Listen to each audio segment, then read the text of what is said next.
তরকারিটা দেখতে কতটা লোভনীয় হয়েছে। এটা সফট আর স্পঞ্জি হয়েছে দেখুন। নমস্কার বন্ধুরা, পিয়াসাজ রেসিপিতে সকলকে স্বাগত জানাই। আজ আমি ডিম ও বাঁধাকপি দিয়ে এক দুর্দান্ত স্বাদের রেসিপি আপনাদের বানিয়ে দেখাবো। ঘরে থাকা সামান্য কিছু উপকরণ দিয়ে আর খুব সহজভাবে রেসিপিটা আপনাদের বানিয়ে দেখাবো। এটা এতটাই সুস্বাদু হয় যে এটা থাকলে মাছ মাংসের আর দরকার হবে না। ছোট থেকে বড় সকলেই খুব পছন্দ করবে। আসুন তাহলে আর দেরি না করে রেসিপিটা দেখে নিই। এখানে আমি একটা বাঁধাকপির অর্ধেক অংশ নিয়ে নিয়েছি। বাঁধাকপিটাকে ভালো করে ধুয়ে পরিষ্কার করে নিয়েছি।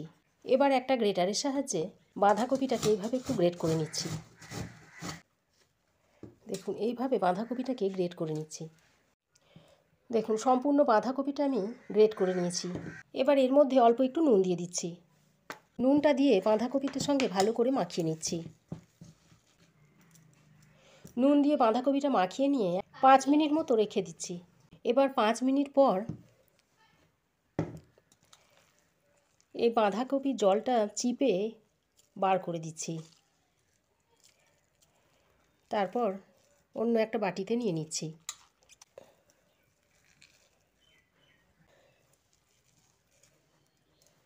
আর এই জলটা আমি রেখে দিচ্ছি, পরে তরকারিতে ব্যবহার করব। এবার আমি এর মধ্যে 2টো ডিম ভেঙে দিয়ে দিচ্ছি।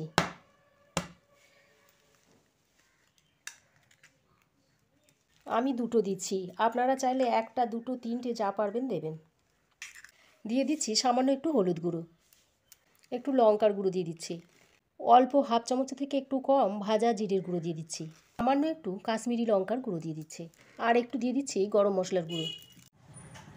এবার সব কিছু একসঙ্গে ভালো করে মিশিয়ে নিচ্ছি। দেখুন মিশ্রণটা আমি খুব ভালোভাবে তৈরি করে নিয়েছি। এবার এখানে আমি একটা ছাঁচ বসিয়ে নিয়েছি।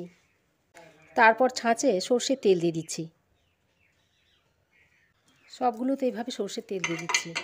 এবার আমি মেখে রাখা বাঁধাকপি আর ডিমের মধ্যে অল্প একটু নুন দিয়ে দিচ্ছি, দিয়ে ভালো করে মাখিয়ে নিচ্ছি।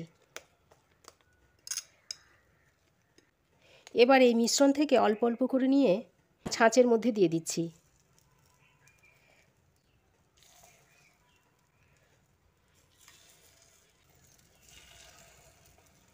দেখুন সবগুলো ছাঁচের মধ্যে আমি মিশ্রণটা দিয়ে দিয়েছি।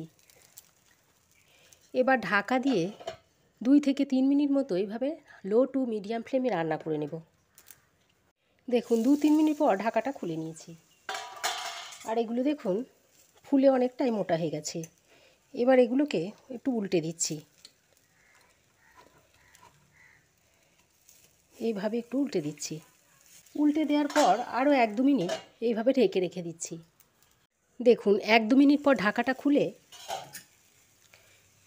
এগুলোকে তুলে নিচ্ছি।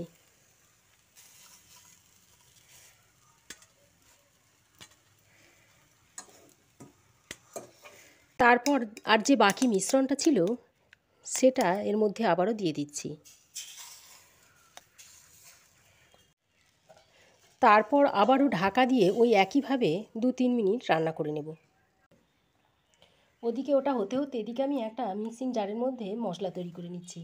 তার জন্য মিক্সিং জারের মধ্যে দিয়ে দিচ্ছি একটা মিডিয়াম সাইজের কুচনো পেঁয়াজ, দিচ্ছি 1.5 ইঞ্চ মতো আদার টুকরো, একটা কাঁচা লঙ্কা দিয়ে দিচ্ছি, কয়েকটা দিয়ে দিচ্ছি রসুনের কোয়া, আর দিয়ে দিচ্ছি একটা মিডিয়াম সাইজের টমেটো।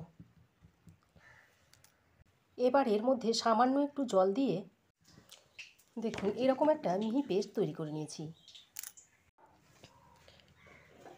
দেখুন 2 মিনিট পর এটাকেও ঠিক আগের মতোই উল্টে দিচ্ছি। আবার একটু ঢাকা দিয়ে দিচ্ছি। আবারও ঢাকা খুলে এগুলোকেও তুলে নিচ্ছি। দেখুন সবগুলো আমি তৈরি করে নিয়েছি। এবার রান্নাটা করার জন্য কড়াই গরম করে দিয়ে দিচ্ছি 1 চামচ মতো সর্ষের তেল। এবার গরম তেলে দিয়ে দিচ্ছি এলাচ, লবঙ্গ, দারচিনি আর হাফ চামচ মতো গোটা জিরে। ফোড়নটা দিয়ে কয়েক সেকেন্ড ভেজে নিচ্ছি। ফোড়ন ভেজে নেওয়া হয়ে গেলে এবার যে আদা, টমেটো, কাঁচা লঙ্কা, রসুন যে পেস্টটা তৈরি করে নিয়েছিলাম সেটা দিয়ে দিচ্ছি। তারপর ভালো করে মিশিয়ে নিচ্ছি। বাটা মশলাগুলো দিয়ে বেশ খানিকক্ষণ ভালো করে কষিয়ে নিতে হবে যতক্ষণ না আদা টমেটো কাঁচা লঙ্কার গন্ধটা না যাচ্ছে ততক্ষণ এইভাবে বেশ খানিকক্ষণ কষিয়ে নেব। দেখুন বাটা মশলাগুলো দিয়ে বেশ খানিকক্ষণ ভালো করে কষিয়ে নিয়েছি। এবার এর মধ্যে দিয়ে দিচ্ছি হাফ চামচ মতো হলুদ গুঁড়ো, হাফ চামচ মতো দিয়ে দিচ্ছি জিরে গুঁড়ো, হাফ চামচ দিচ্ছি ধনে গুঁড়ো, আর রঙের জন্য দিয়ে দিচ্ছি হাফ চামচ কাশ্মীরি লঙ্কার গুঁড়ো। তারপর যে সবজির জলটা চিপে বার করে রেখেছিলাম সেটা এর মধ্যে অল্প একটু দিয়ে দিচ্ছি, দিয়ে মশলার সঙ্গে ভালো করে কষিয়ে নিচ্ছি। একটু জল দিয়ে যদি মশলাটা কষিয়ে নেওয়া হয় তাহলে মশলাটা আর পুড়ে যায় না। আরও বাকি যে সবজির জলটা ছিল সেটা দিয়ে দিচ্ছি। তারপর মশলার সঙ্গে খুব ভালো করে মিশিয়ে নিচ্ছি। যতক্ষণ না পর্যন্ত মশলা থেকে তেল ছেড়ে না আসছে ততক্ষণ এইভাবে মশলাটাকে এবার কষিয়ে নেব। দেখুন মশলা খুব ভালোভাবে কষিয়ে নিয়েছি, আর মশলা থেকে দেখুন তেলটাও ছেড়ে এসেছে। এবার এই পর্যায়ে একটু জল দিয়ে দিচ্ছি। এই মিক্সিতে অল্প একটু জল নিয়ে এর মধ্যে দিয়ে দিচ্ছি। তারপর জলটাকে মশলার সঙ্গে ভালো করে মিশিয়ে নিচ্ছি। এবার এখানে পরিমাণ মতো নুন দিয়ে দিচ্ছি, আর স্বাদের ব্যালেন্সের জন্য সামান্য একটু চিনি দিয়ে দিচ্ছি। তারপর ভালো করে মিশিয়ে নিচ্ছি। এবার এই গ্রেভিটা ফুটে আসা পর্যন্ত অপেক্ষা করতে হবে। গ্রেভিটা ফুটে এলেই তারপরে আমি বাঁধাকপির যে বড়াগুলো তৈরি করে রেখেছিলাম সেইগুলো দিয়ে দেব। দেখুন গ্রেভি খুব ভালোভাবে ফুটে উঠেছে। এবার যে বাঁধাকপির বড়াগুলো তৈরি করে রেখেছিলাম সেইগুলো এখানে একে একে দিয়ে দিচ্ছি। এইভাবে বাঁধাকপির এরকম একটা তরকারি বানিয়ে খেয়ে দেখবেন, মাছ মাংসের কোনো দরকার হবে না। যখন ঘরে মাছ মাংস থাকবে না তখন এইভাবে বাঁধাকপির রেসিপিটা তৈরি করে খেয়ে নেবেন। এবার আমি ভালোভাবে একটু মিশিয়ে নিচ্ছি।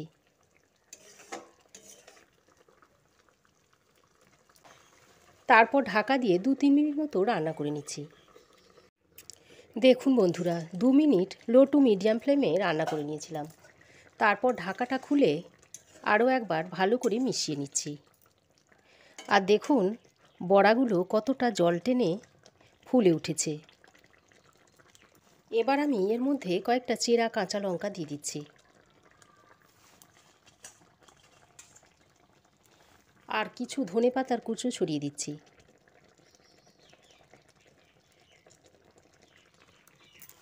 কাঁচা লঙ্কা ও ধনেপাতাটা দিয়ে আবারও একটু হালকা হাতে ভালো করে মিশিয়ে নিয়ে আরও 2-1 মিনিট ঢাকা দিয়ে রান্না করে নামিয়ে নেব।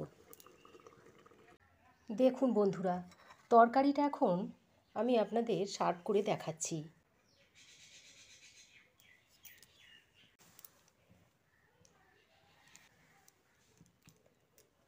দেখুন তরকারিটা দেখতে কতটা লোভনীয় হয়েছে, আর দেখুন কতটা সফট আর স্পঞ্জি হয়েছে। দেখুন